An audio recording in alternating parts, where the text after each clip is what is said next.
નમસ્કાર, news for ગુજરાતમાં આપનું સ્વાગત છે। અમદાવાદના વિશાલા બરફની ફેક્ટરી પાસે એક ગંભીર અકસ્માતનો મામલો સામે આવ્યો છે।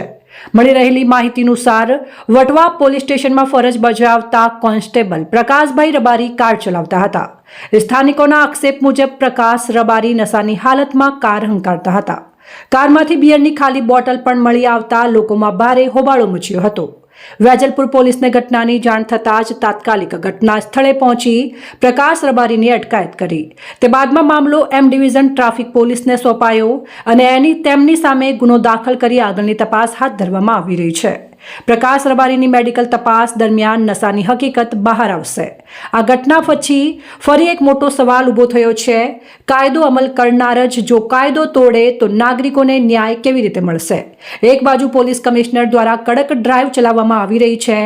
કાળા કાચ અને વગર નંબર પ્લેટની ગાડીઓ સામે પગલાં લેવાઈ રહ્યા છે, જ્યારે બીજી બાજુ પોલીસ કર્મચારી પોતે જ કાયદાની અવગણના કરતા જોવા મળી રહ્યા છે। વિશાલાથી શાસ્ત્રી બ્રિજ જતા માર્ગ પર બરફની ફેક્ટરી પાસે અકસ્માત બન્યો હતો। રિક્ષા ચાલક અતુલ મંસૂરીને પોલીસ કાર ચાલકે ટક્કર મારી હતી। અતુલને ઈજા થતા તાત્કાલિક સારવાર અર્થે સિવિલ હોસ્પિટલ ખસેડવામાં આવ્યો હતો। કાર ચાલક પ્રકાશ રબારીની ઘટના સ્થળે જ અટકાયત કરવામાં આવી હતી। કારમાંથી દારૂની ખાલી બોટલ પણ મળી આવી હતી। હાલ નશાની હાલતમાં કાર ચલાવવામાં આવી હતી કે કેમ તે બાબતે FSL દ્વારા તપાસ હાથ ધરાઈ છે। રિપોર્ટર શરીફ ગાંચી, અમદાવાદ।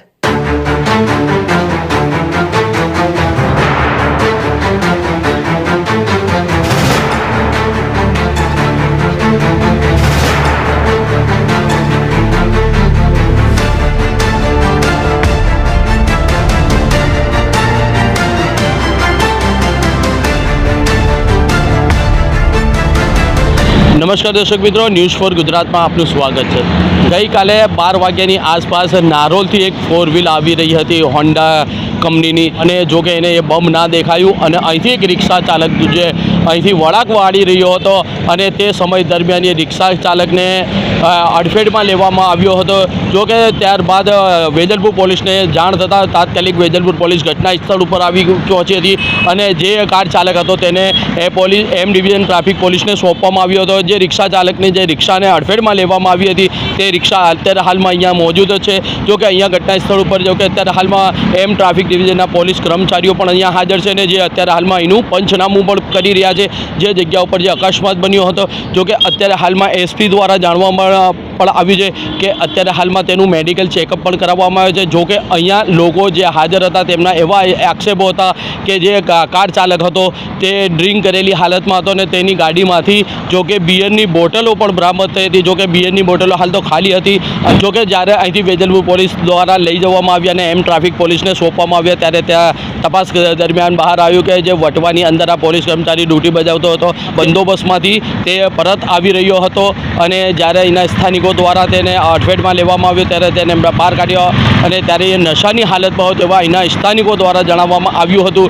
જો કે SP દ્વારા અત્યારે હાલમાં એવું જણાવવામાં આવ્યું છે કે અત્યારે તેને મેડિકલ તપાસ માટે મોકલવામાં તો આવ્યો છે અને જો મેડિકલ તપાસમાં ડ્રિંક કરેલી હાલતમાં કાર ચલાવતો હતો અને જ્યાં ડ્રિંક કરેલી હાલતમાં આ કાર દ્વારા અકસ્માત સર્જાવવામાં આવ્યો હશે તો તેની પણ કાર્યવાહી કરવામાં આવશે। અત્યારે હાલમાં અકસ્માતનો ગુનો નોંધી અને આગળની કાર્યવાહી કરવામાં આવેલી છે।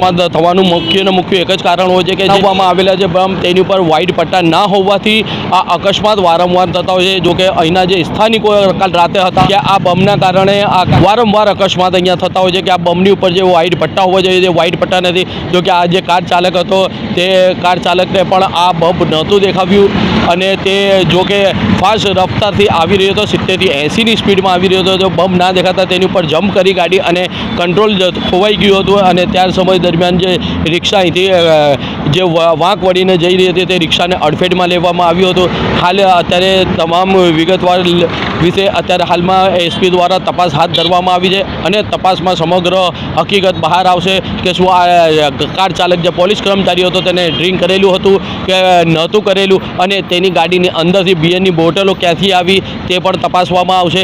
અને સૌથી મુખ્ય કારણ તો એ છે કે અત્યારે હાલમાં જ્યારે કમિશનર સાહેબનો ઓર્ડર છે અને આદેશ છે છે અને ડ્રાઈવ ચલાવવામાં આવી રહી છે કે બ્લેક ફિલ્મ અને વગર નંબર પ્લેટની ગાડીઓને ડિટેન કરવામાં આવે અને તેમને મેમો આપવામાં. જો કે આ જ્યારે અકસ્માત થયો ત્યારે પણ આ ગાડીની નંબર પ્લેટો નહોતી અને જ્યારે જે આ ગાડીની અંદર તપાસ કરવામાં આવ્યું ત્યારે આ ગાડીની પાછળની સીટની અંદર પીળા કલરની નંબર પ્લેટ બરામદ થઈ હતી. તો અત્યારે હાલમાં તેની પણ એસપી દ્વારા તપાસ કરવામાં આવશે કે આ કાર કોની હતી અને આ કાર ક્યાંથી લાવ્યા હતા અને આ કારની આગળ પાછળ કેમ નંબર પ્લેટ નથી રાખવામાં આવી.